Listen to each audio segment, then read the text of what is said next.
traders, welcome to the Trading Market Technicals educational video part 3 of gap trading. My name is Mark. Today I'm going to be explaining St. Jude Medical on 11/21.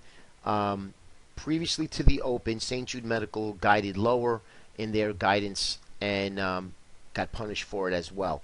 And what we're going to do is we're going to start off how do we set up our gap trades and how do we manage our trades. Well, in the beginning, in the morning, first thing in the morning, I like to look at what's gapping up and what's gapping down.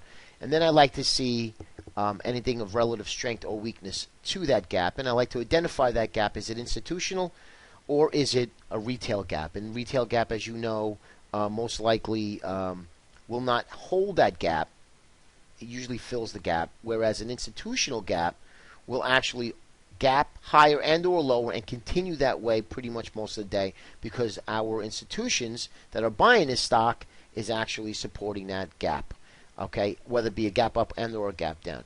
Now, so I like to see relative strength to the market, and as you know in the previous videos, I like to look at strength versus the S&P, and I'm using SPY as our benchmark, and we have a symbol overlay on a Sterling chart here, and this is a daily chart, and you can see pretty much St. Jude Medical, as much most of the stocks, they do follow the S&P 500, obviously. But I'd like to see, is it following it lately or is it not? And sure enough, it has been, obviously previous to this day on the 21st. And if we take a look at our, another way of looking at it, and this is our Ninja charts. You can see here, pretty much the same. Spiders actually gapped up here, and on the 21st, they were gapping up, and we had a big gap down day today. So relative weakness to the S&P, that definitely goes to say. Now I'd like to look at, so if we're relative weakness to the S&P, let's take a look at our weekly chart, and then let's take a look at our daily chart. Let's identify the trend. The trend is lower. As you can see clearly, for the last 7 weeks, St. Jude Medical has been on a downtrend. A lot of distribution selling, as you can see here. Take a look at the volume. So no doubt about it that St. Jude Medical is actually on a weekly sell. Bring the daily chart over, and we want to see where is this area, where is this gap opening to. Now, we actually blew through this area here, okay, and this is a big area of support. And I mentioned our volume profiles, those of you who follow me, up in this area here. This is a big line in the sand. When I saw this gapping lower to here, I wasn't too worried about this little cluster because of the fact that we've gapped lower, and everybody that was looking to buy up in this area and has been getting out, the last man standing, so to speak, is going to look to probably push this thing lower and get out. And sure enough, we had gapped to this area here in this little gap area of support, the end of the gap, and we actually drifted lower pretty much all day and really capitulated at the end of the day. You can see that big volume bar here. That's telling me it's a little bit of a capitulatory sell-off, maybe a tradable bottom. I don't do that. I'm not looking for that. But again, if you're aggressive to do that, then so be it. But for this area here, this was a big area of support. Now we gap through that area and actually traded lower. So that's a good sign that we have relative weakness to the S&P, so I'm really not concerned about the S&P rallying and St. Jude Medical rallying. We gapped below support, and now we're looking for a sell signal to get in this stock, look to get short the stock, and look for a nice little day trade. Okay, so that being said, let's take a look at our charts going forward. I have a 1-minute chart here, a 5-minute chart, and as you can see here, between a 1 and a 5, I like to dial it down to 1, a 2, a 3, and or a 5 to see where's my setup was going to be. Now, excuse me while I put this area here. Okay, and here is our 3-minute chart. Now, as you can see, the 3-minute gave you a little bit of a better setup here versus the 5-minute. So I look for any type of pivot, right, of a little bit of a pivotal low in an early morning session. Now, as you can see in a pre-market, we've actually been trading lower from the pre-market. Not a lot of volume, so I'm not looking to trade in the pre-market. So I'm looking for the market to open at 9:30, and sure enough, we opened here, and we did sell off, and then we gapped higher.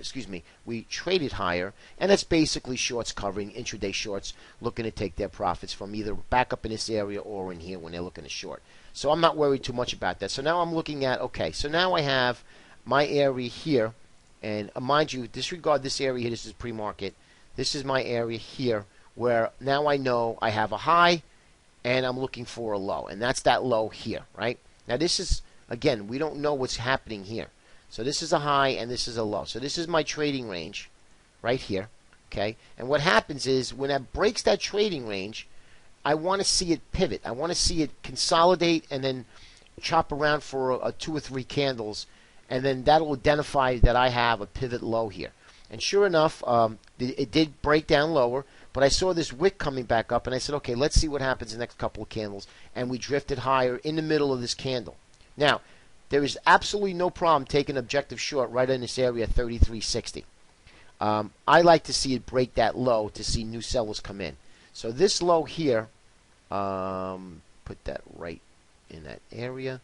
This low here at 33.20 is going to be my short. Now, again, if you're a little bit more aggressive, you can do this and take your stops right up in this candle in here at 33.70.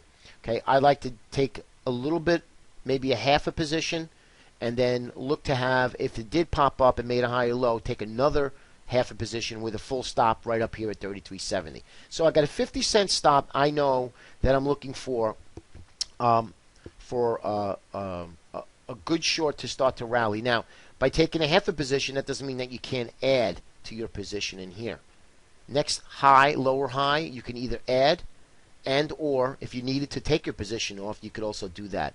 But with everything on our side, the best thing to do is obviously take the break lower, and then you could take a half a stop here with the other half here, and if the market did roll back down again, you could look to re-enter and add back to your order. So you're always taking off, readjusting your position, so you're not worried that you're taking a full stop on a full share size.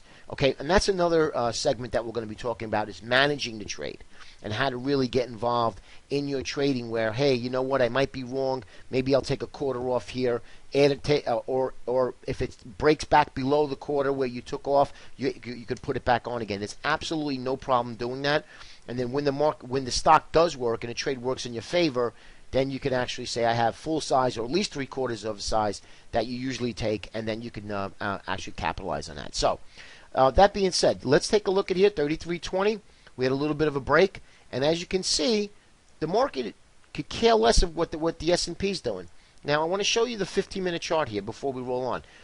15-minute chart never gave me a buy signal. That's another thing too, guys, is that when you look at the 15-minute chart, and it's difficult when I'm portraying this in a video because I usually have a 1-minute or 3-minute and a 15-minute chart simultaneously linked together, and as you can see, these colors. So every time I hit a stock, all 3 of them will change at the same time, and I'll see all 3 different time frames, making sure that nothing is being more bullish in the larger term time frame than the shorter term. And as you can see here, we broke lower and we broke down lower, and this just gave us a sell all morning long. And as you can see here, and this is where obviously where we started basing. But beautiful, beautiful trade. Let's follow through with the 3-minute, and as you can see, this chart just literally came right back, and then now coming into the end of the day, of course, you're going to have your bounce. But most of the trades, most gaps are going to work in the early going. If the gap isn't working, is a good hint. If the gap trade is not working relatively quick, you're going to risk at least a short covering bounce, and then you would probably look to re-enter again. Sometimes they don't work. They actually push down lower, and that's the low of the day, and then they start to rally again. So you really need to understand what type of news the stock is in, whether it be the best or earnings, big downgrades, those type of fundamental part of the trading is actually very viable. You add that with your technicals. This could be a very good, profitable strategy for you to implement on a daily basis. This is one that I look for on a regular basis, and I hope that this helps to give you some light on gap trading. If you'd like to know more about gap trading and really dial it down and study it, please give us a call or look at or stop by our website at www.tradingmarkettechnicals.com. Send me an email, info@tradingmarkettechnicals.com, and I would love to explain it to you in detail. Have a great day, everybody, and I hope you like the videos. Next video will be on how to find stocks. Take care.